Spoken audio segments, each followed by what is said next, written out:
Ahoj, v tomto videu vám ukážem, ako vytvárať bilingválne kvízy. Táto jedinečná funkcia vám pomôže so žiakmi, pre ktorých je vyučovací jazyk druhým jazykom, alebo so žiakmi, ktorí majú problém komunikovať v miestnom jazyku.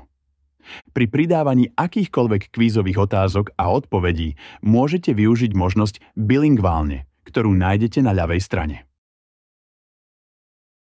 Vo vzore sa zobrazia dodatočné polia na preklad otázok a odpovedí. Vďaka tejto funkcii budú žiaci vidieť otázky a odpovede v dvoch jazykoch naraz.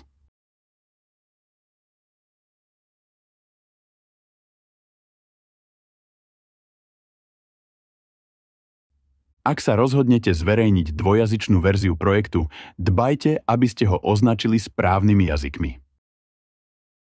Pomôže to ostatným učiteľom váš projekt nájsť. Ďakujem za váš čas a teším sa na vás pri ďalších videách. Do skorého videnia.